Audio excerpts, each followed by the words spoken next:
All right. Hello, everybody, and welcome to another weekly networking, veg networking YVR special guest introduction here. We have our last weekly meeting in November. Today is November 26th, 2020. And our special guest today has a very, very unique story and a very, very unique offering in the marketplace. We're going to get there shortly and have him tell you all about it. It is about recycling chopsticks, urban harvesting disposable chopsticks as a resource to divert them from the landfill. Another aspect to the business is actually producing in micro factories. Lean manufacturing using locally available resources to minimize environmental footprint. And of course, they create minimalistic designs, beautiful, circular economy products from an innovative, high-performance engineered material. Ladies and gentlemen, help me in welcoming the founder and owner of ChopValue, Felix Bock. Thank you, Justin. That was such a good introduction. I don't think I've experienced it so on point before. So thanks so much for inviting me. Thanks for having me. We're thrilled to have you here today, and the majority of our network and support is very, very invested and interested in sustainability from multiple different angles. And so we're thrilled to have you here today, having that conversation from such a creative and unique place in terms of artwork and product. And so, maybe before we get to your current venture, our first conversation starter for you today is, what was your initial spark in terms of your entrepreneurial origin story? Well, I think, my spark definitely started mainly with a sense of responsibility. I moved to Vancouver around 6.5 years ago with fairly strong values on how I can leave my personal footprint with my career in wood engineering and with my studies in bamboo that I, worked towards my PhD on.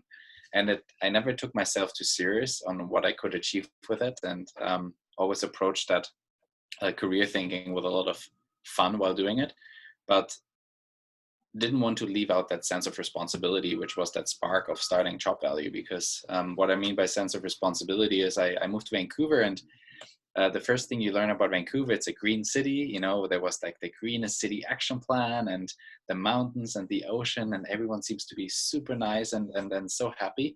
But from an engineering perspective, I thought, well, zero waste is kind of a bold statement, and I don't see it. From a just like bitter German efficiency background, I was like, no, I don't see efficiency at all here when I look at the housing market. And the spark was really a mix of frustration and a sense of responsibility that I thought, what if we could start somewhere that is relatable, authentic, and everyone understands that, you can count the chopsticks that you're using and throwing out after these 20 to 30 minutes use. And what if someone would actually take the effort and collecting all of those to create a new viable business to teach about circular economy? That's the whole story. I thought all other problems are way too complex. They're not relatable. You don't have an emotional attachment when I tell you that we are having 400,000 tons of wood waste every single year from demolished construction sites in Vancouver, because you don't have that relationship to 400,000 tons. You don't know what that means. But if I tell you that we are throwing out every single day 100,000 chopsticks just in Vancouver, you're like, what? That's crazy, and we are collecting them now. So ChopValue has developed that microfactory concept where we are collecting around 350,000 chopsticks every single week and turn them into new products. And that's kind of that founding story. Incredible. Relationship, and you tell somebody, wow, I did that this morning at lunch. Yeah, you're absolutely right. And did I hear you say PhD in bamboo? Yeah, so that was my academic career. That is not the best pickup line, when you go into a restaurant or a bar, but I I always said, I always joked, if I ever run out of research material, I can always just start collecting chopsticks. And I think that joke just stuck with me, because most of the chopsticks that we have here in North America are actually bamboo, very, very sustainable and strong resource, and definitely not justifiable to only use for 20 or 30 minutes for your fast sushi dinner. And yeah, it's, you know, it's kind of combining your career expertise with the social impact you can have with your career, that made me start that circular economy franchise business.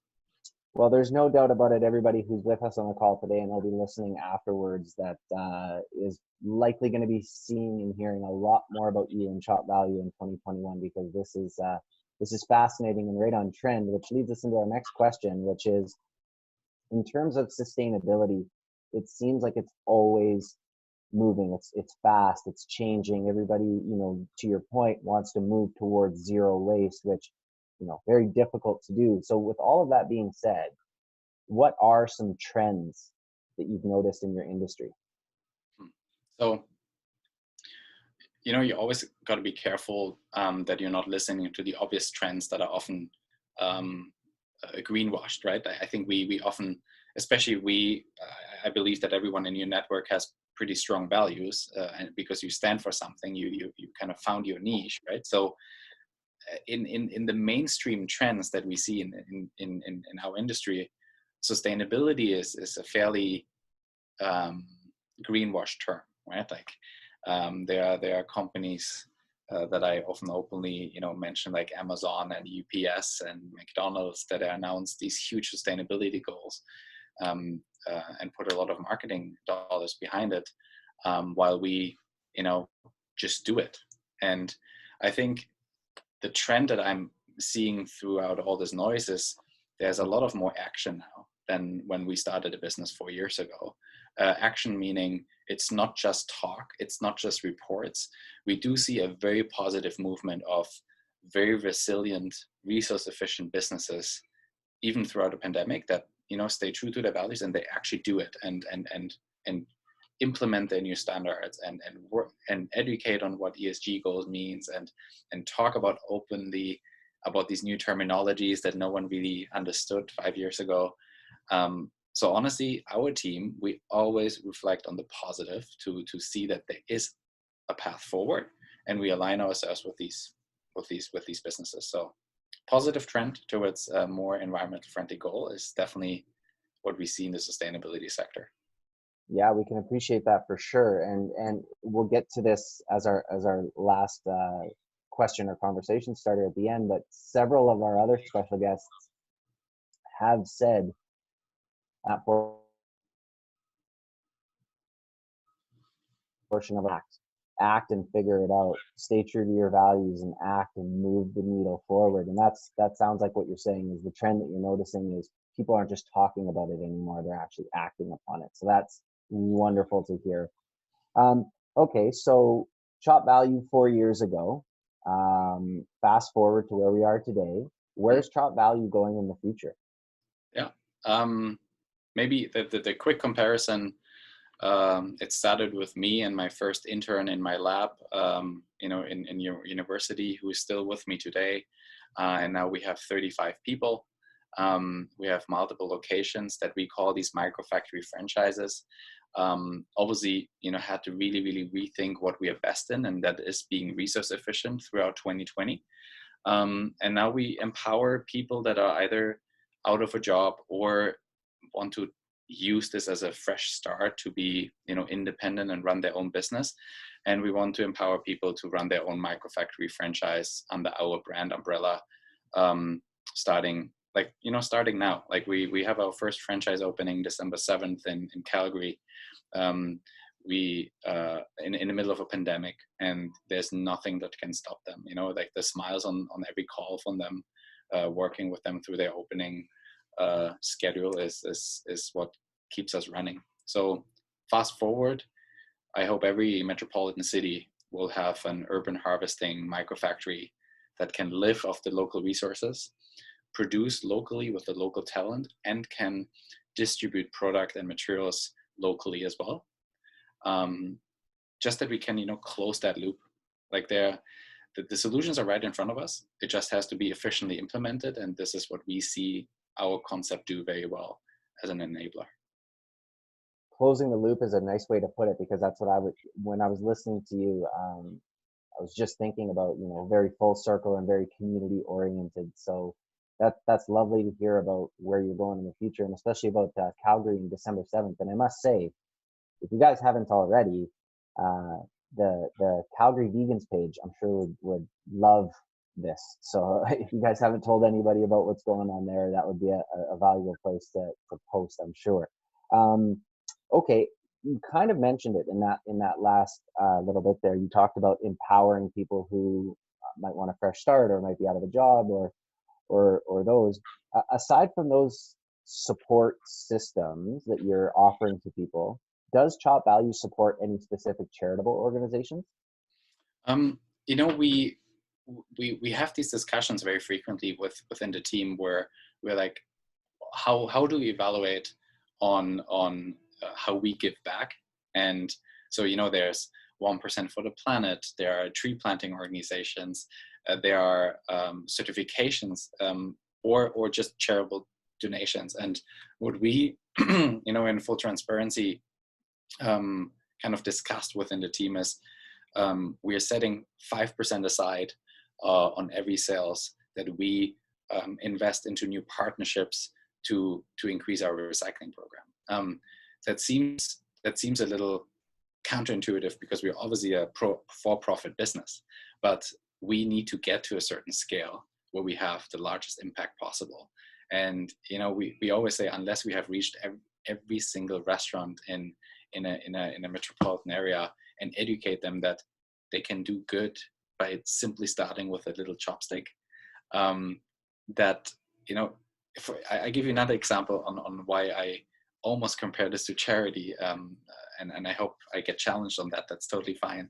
But in Los Angeles, for instance, we launched our recycling program, and we are in some of these restaurants the very, very, very first recycling bin in there.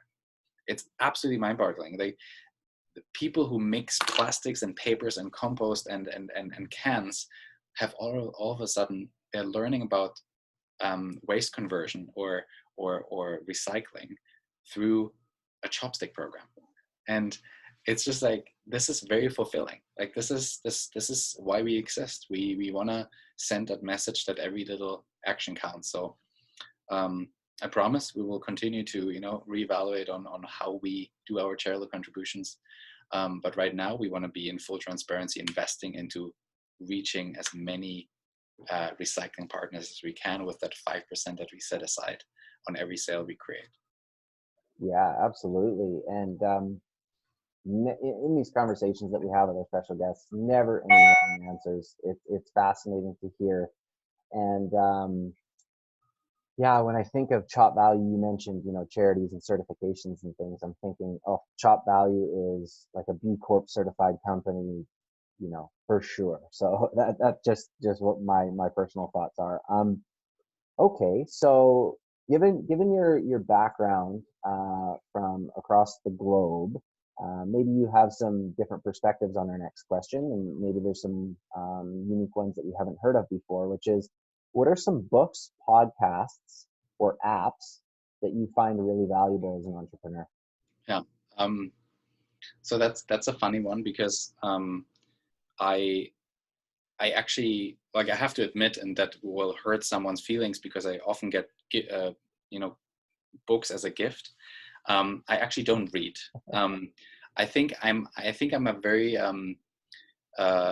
my mind is in many different places. So the moment when I pick up a book, there are books like From Good to Great and all these amazing entrepreneurship books that I'm getting gifted, and they look beautiful and colorful, and I'm looking behind me in my shelf, and they still smell fresh and new. Because the moment I open this, the first page is okay. The moment I open the second page, I find something that is so relatable that I immediately put the book away and I'm working on the next idea. And it's a problem I have, but that doesn't mean that I'm not reading every single day. So I can give the recommendation that I usually look at the extremes. I look at what is crazy Elon Musk up to, that kind of bring down to the ground, from space to the ground, literally. But what I can learn from making bold statements and make it more digestible for people to follow a journey and actually understand the craziness. And then I look at the very, very conservative extreme, which is a very traditional and tired and conservative wood industry. You know, like wood industry in Canada is sawmilling, and the most value add you find here with our most beautiful resource is making some 2x4s and some sawn lumber. Like, honestly, this is, you know, there's a big shift happening here that they have to read the Elon Musk stories to get, you know, these beautiful sawmills in our beautiful forests into a SpaceX story.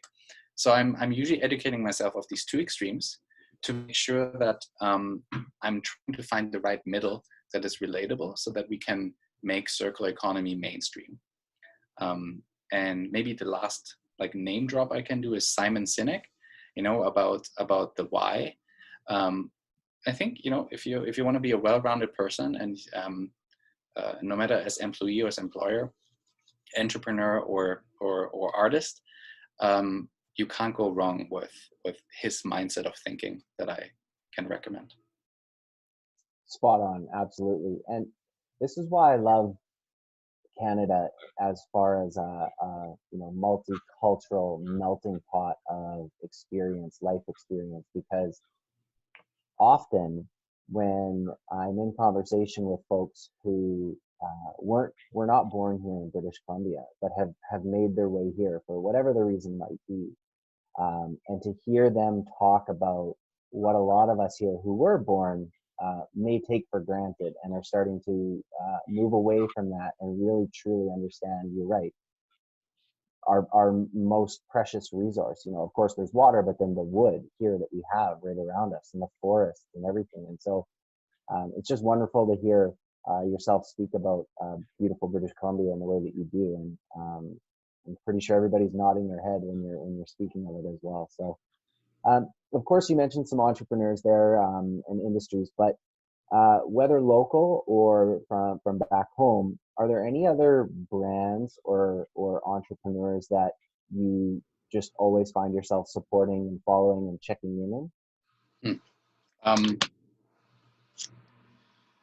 So I'm obviously biased on the entire, you know, startup and clean tech space. So I do follow the fellow brands that do good as well, from local to global. You know, there a good friend of mine owns Unbuilders, Adam Cornell. He I think he's one of the most hardworking and most incredible visionary in the space of deconstructing homes without waste. And that's obviously, you know, when you look at ChopValue's impact, we can create impact with our story, but not on the environmental level that someone like Adam does. So his job is around 100 times harder and 1,000 times more important than mine. So I follow and be there as much as I can. But then there are also charities or non-for-profits like Repurpose Canada. They do soft deconstruction and you know, pick up goods that other people would dispose on the landfill and try to add value to it, or just simply resell it to collectors and people who just, you know, love thrifting. Even that has impact for us on scale in the urban environment. You know, and then there are brands that I look up to from a truly branding perspective. Mm-hmm. Which is a new realization that I had about me as an entrepreneur over the last 3 years, building our own brand. I follow Allbirds, for instance. Like, Allbirds is a shoe brand. They make wool runners, and they totally got me as consumer. I just love their quality. I love their design. And then there are local shoe brands like Kaskas. You know, they try to bring technology to their shoe brand. They do 3D printed insoles. So I can go on and on, but I think the value of design related to a brand to have impact is really, really attracting me, you know, to get better every day with our own brand, because, you know, at the end of the day, we're just garbage people. We collect chopsticks with some soya sauce and wasabi, and we make beautiful home decor. Like, we have to have a strong brand and values to make that work, right? Yeah, wow. All right. Well, here we are. We're you know, at our last question, last conversation starter, and I'll preface it by saying your humility is remarkable, and the fact that, you know, you have your PhD. I'll lead with that because I want you to know that we are truly asking for your opinion, and that is, Felix, do you have any advice for any other entrepreneurs or intrapreneurs, the entrepreneur inside of a company? Do you have any advice for those folks?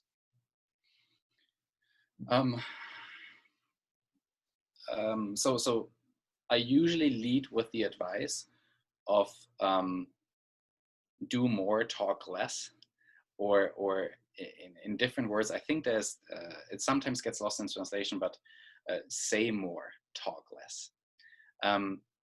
It's a challenge I have with many who approach me, and the first thing they say, I am an entrepreneur. How do you do this? I don't think that's the angle I'm looking for. I think I'm looking for the angle of, I want to solve this problem. I want to do good in that way in this world. How can I get there? And who can I surround myself with to get there better, more sustainable, and faster, for the greater good? So it's never about yourself, right? It's about you. Even if you get really, really successful with your idea, you need to have that support system around you and ask yourself, how do we benefit from it, and how do we get there? And you have to do it before you talk. It's what I'm realizing many do wrong. Idea, the first mindset is, how do I get money for it? And then no, it's idea, do it, see if it works, get it to a stage where you can represent it and have support around yourself. And then you think, is financing or money an actual tool for growth and impact? That's my advice, but I could be totally wrong. It's just my last 4 years of thinking. And that's the beautiful thing about talking to different individuals is, you know, in our humble opinion, there is no wrong, there is no right, and that's just fascinating to pick people's brains such as yours. And so you heard it, folks. Say more, talk less. And while you were speaking too, in my head, I was picturing somebody typing out an email and it's starting with, you know, Felix, I, and then backspace, we. I think that's also part of your advice is looking through the lens more of we versus I. So yeah, and maybe a note, Justin. 2020 is a challenging year for many people, and you can either spiral down or you can climb that spiral up. And I constantly remind myself that I would have not made it through the last 8 months without the strong team around myself. And when you look at the leadership team that we have built around ourselves, 8 out of 10 are female, because they lead with empathy and commitment and loyalty and resilience that you just don't find at your own self person, as a white male thinking you have a crazy idea. So you need to really remind yourself, it's the team around you that carries, not you, it carries your vision to create impact. Hey, as two males having this conversation with other eyeballs and ears on us, I agree with that 1,000%. I always say behind every great man is a greater woman, and one of the trends that I've been noticing is the uptick in female leadership roles within mega corporations and even local companies, and I think you are spot on in terms of them having an innate ability, a God-given ability to lead more with empathy and compassion, and we're all for that, for sure. All right, well, Felix, as we always do with our special guests, we like to leave the floor with you. If there's anything that you'd like to say for those who are with us on the call today, or will be watching the replay. I'm happy to got invited by you guys. I hope that was a little bit helpful and insightful what we do. You can reach out anytime for any questions or help. Wonderful. Thank you so much. So everybody listening, you can find ChopValue on the web at ChopValue.com and on Instagram at ChopValue, just the way that it sounds, ChopValue.com and at ChopValue. Thank you so much for being our special guest today, Felix Bock. Thank you. Thank you, Justin. Felix, I have one last question. As you know, I did the story about ChopValue and the Nordstrom launch, and I'm, as somebody in the media, I receive the press releases with the finished story, but there's never the story and sort of how it started. Did ChopValue approach Nordstrom, or did Nordstrom come to you to do this collaboration? As much as I would hope that they would come to us, like on that scale, it doesn't work that way anymore. So what we did is end of March, maybe mid-March, we realized we just lost our biggest contracts, the biggest exposures, the biggest events we were about to launch. So everything was going great, and we lost all of that. So we had to come together as a team and say, okay, let's not get hung up on that. What happened? Let's delete our entire sales pipeline and only put the brands and people on there that are purpose-driven, value-aligned, and that we would like to work with to reach our goals. And on number one was Nordstrom. We know they can position from landfill to luxury. That's kind of our motto with Nordstrom. We knew they just launched a commitment for more sustainable actions, and we knew it wasn't just talk. There was actually some solid data behind that. So we tried out 25 different email addresses for the leadership staff until they got back and introduced us to the right people. That's how the relationship started, and they are absolutely great. They're very collaborative. I really look up to, as a young professional, to the leadership team who are loyal to that company for 30 plus years. I'm so excited that we have the chance to work with them. So when you mentioned that you basically hit all their email addresses, how did you access those email addresses? Did you approach them through LinkedIn? No, we just tried, name at Nordstrom in all possible variations and wrote authentic, human emails. Yeah, that's, and that's a guerrilla technique that I think a lot of small businesses do, it's just like, that's how, that was a way that I used to do it. Now I sort of do a little bit more LinkedIn lurking, start the relationship there, and then ask them for the email address. But if you've got to go first name dot last name at Nordstrom, then that's the way you get it done. That's true. 2020 is, like, we have two mindsets in our company, like two hashtags, right? One hashtag is nothing to lose. And the other hashtag is no bad ideas and bold moves.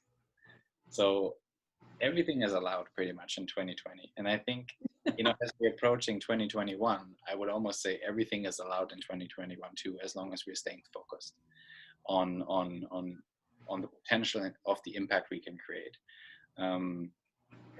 That's how we have to approach it, because otherwise you're getting spiraled down, right, on the uncertainty, what we just talked about. That was fascinating too when you talked about the spirals, because it is literally, as you know, I'm in the financial services industry. We've connected on LinkedIn, and yeah. when you talk about the compounding effect of habits, whether it's with your money, your food, whatever it is, your mindset, you're absolutely right. Most people are going to talk about the ability to spiral up, but of course there's the other way to spiral down. And so it's really up to each of us to your point, support each other and hold each other accountable, and surround yourself with great people with great vision and like-minded abilities to make an impact. So that was a wonderful conversation. I'm really happy I got to meet you. Thank you so much for setting this up, Helen. Yeah, thank you guys. Yeah, it was great meeting you, and I hope you have a great week. You too. Thank you. Yeah. Bye-bye. Bye.